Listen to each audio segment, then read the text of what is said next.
Hey everyone, it's Nick with Save Your Plant, and today I would like to demonstrate how to make a super simple, quick worm farm.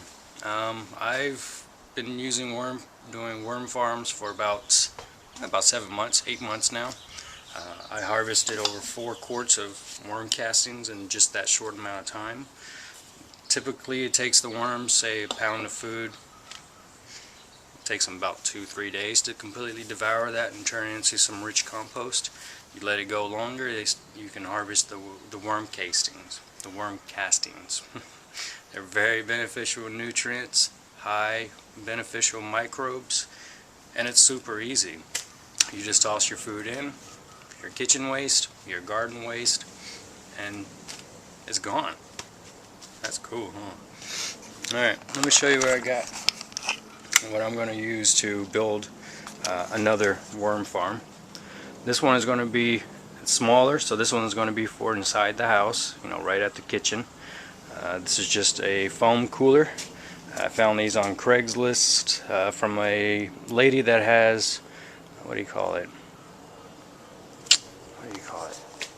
Diabetes. And so she got a lot of these, tons of these. I have 20 in total. So I'm going to go ahead and convert them all into worm farms and give them away to people in the community. And try to, raise awareness that you can take your kitchen scraps and compost it right at your own house. Super simple, no smell, fast, and doesn't cost much. Doesn't cost anything. I mean, you're already spending money on produce. So what you're going to need is a drill. If you don't have a drill, a kitchen honer, one of those things you use to sharpen your knives that's in your knife block, just so you can puncture some holes in the top here. Some moss, sphagnum peat moss, or any kind of moss that is pH balanced. You have to keep your pHs balanced for your worms, or they get a little bit upset with you. I like to use just a burlap wrap sack. I double this up, and this goes underneath the inside, so when I drill the holes, this will actually cover the holes so that flies are not able to get in and lay eggs. I need some scissors, glue gun to hold the burlap sack to the bottom here, to the base in there, some glue, some earthworms, and scissors. That's about it, and kitchen waste. So that's stuff that normally I would just toss in the trash, but ever since I've been doing a worm farm, not anymore.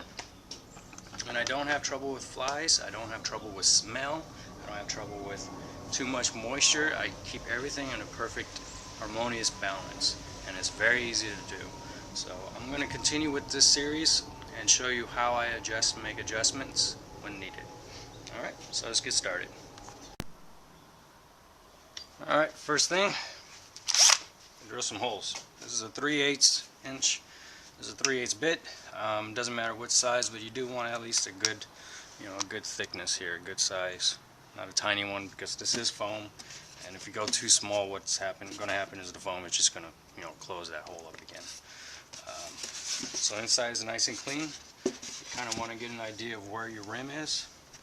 So about way deep. So I want to go stay more in the center here. And let's do.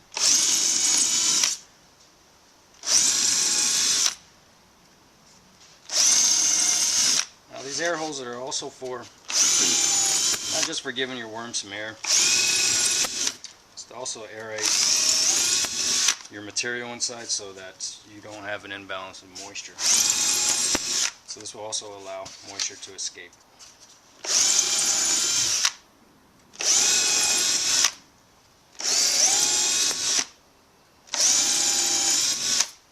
Alright, I'm going to go ahead and dispose of this stuff responsibly. I can just throw it out in the garden or anything like that. So I'm going to go take care of this. Be right back.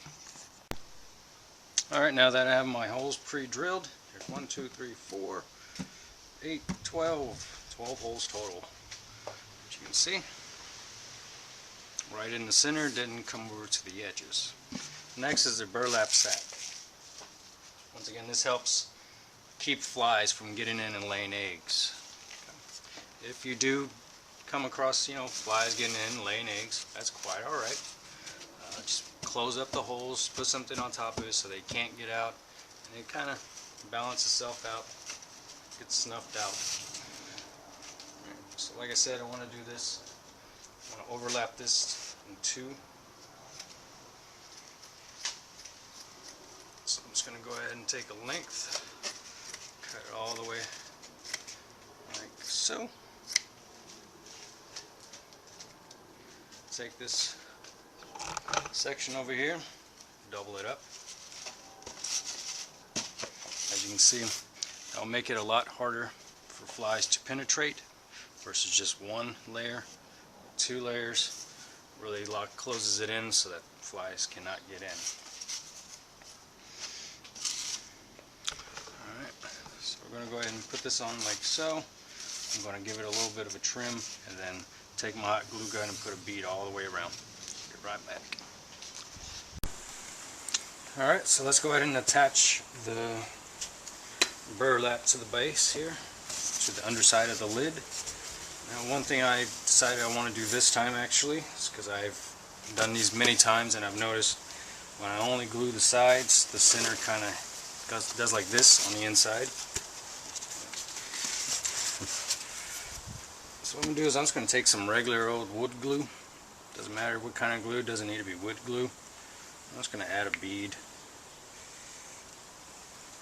like so. Right here. Just give it a little added strength. Now since I am doubling this up, I have to do one layer at a time. I can't just put the whole thing on like so because the glue will not adhere to the second layer. So it has to be done separately. So since this stuff does dry fast, I'm going to go ahead and just do a quick bead. And since it goes so slow, just push it through. Come on. So bead 1. Go ahead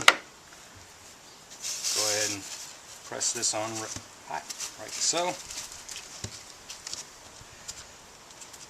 And I also do want a slight overlap, so when I do close it, this adds additional strength. Okay.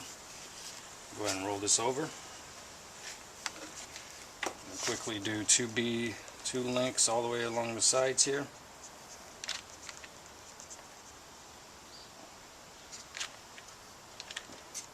So, go fast. Whoa. Yellow.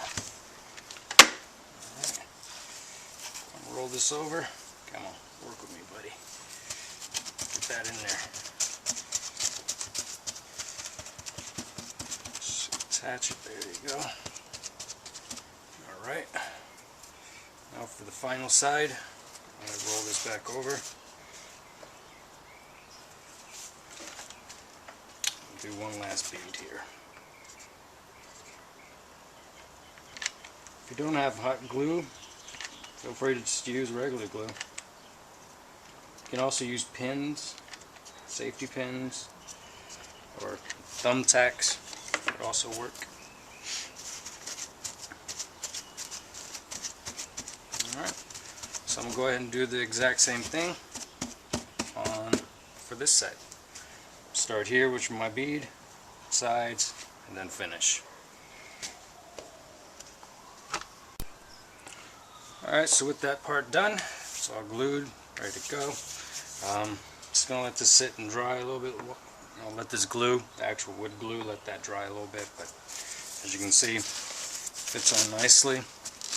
Give it a good push. It's nice and snug. You can actually pick it up by the lid. It's nice and airtight. It's perfect. Alright, so next step, sphagnum peat moss, or any kind of moss you have. What you want to do is you want to go ahead and just give it a nice bedding, just enough to cover the bottom, good 1.5 to 2 inches worth, like so. As you can see, that was just a handful, about way much. You can add just a little bit more. And they'll break this down as well. This is a good starter food for them. Next you want to do is go ahead and take your worms.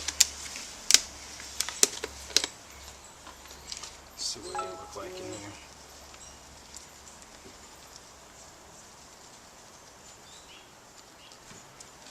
soil. I'll put this for now. So I'm going to put that back because I'm not going to use all these worms. Well, I just put it in there. Come on. Now when you first get your worms, sometimes they're not as wiggly and bouncy as these are. It's because they refrigerate them and they kind of go dormant. They don't move as much. So I'm only going to go with about half of this container. Because I have a lot of these to make, and just this much worms will grow exponentially.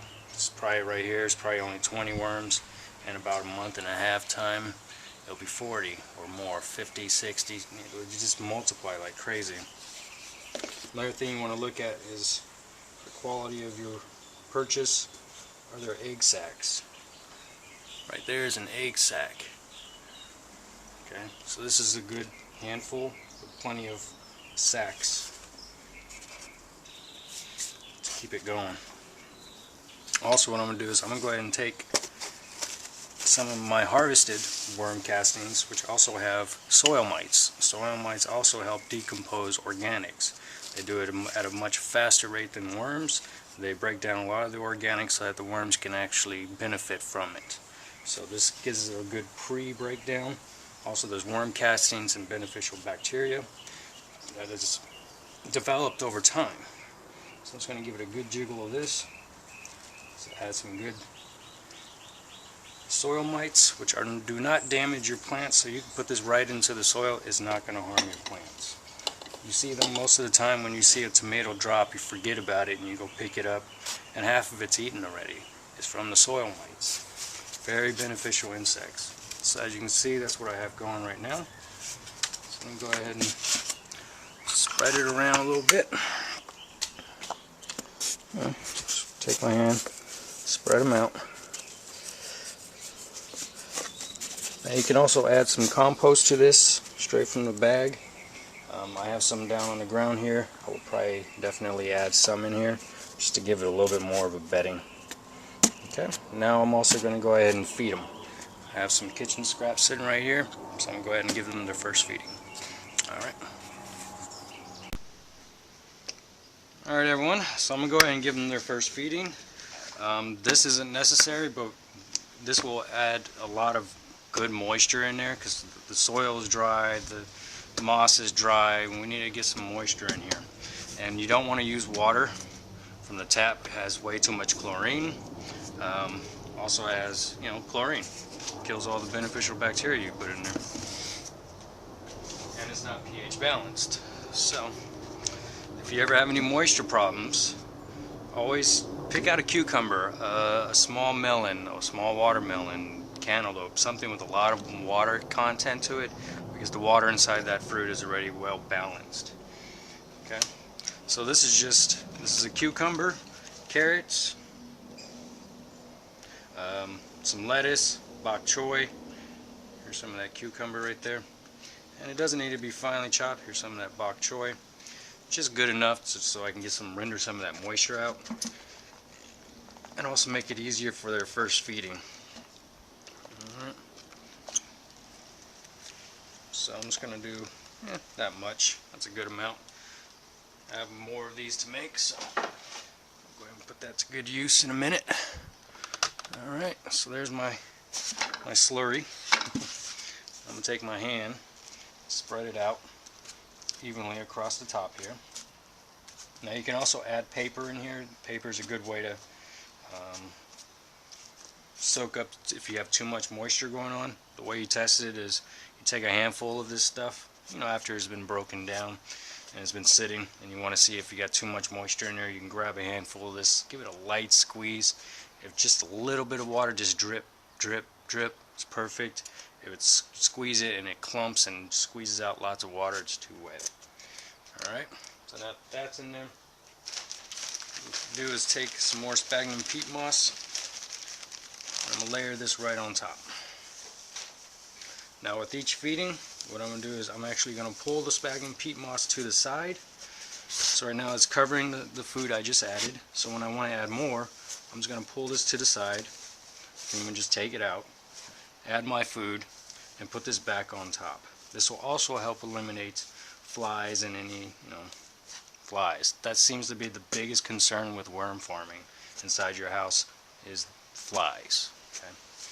If you do it this way, you have it covered. Your holes, sorry, your holes are covered. As you can see, let's see. Let's put this up to the wall, to the light. Okay. There's nothing getting in through there. Nada. Go ahead and cover this up. Push it down, get it nice and snug. And you got yourself a worm farm. Now all this food will be gone in no time. And absolutely, it'll be gone. Literally, you'll go and look in here within a week's time. Did I even add anything? That's what you'll be asking yourself. Okay. Now if you do forget to add food over time, say maybe, I mean, I've gone 3 months without feeding my worms and didn't harm them. What happened was I got more refined castings. Okay. It does take time for them to break it down, but it takes zero time for when you add food to just completely disappear. Okay.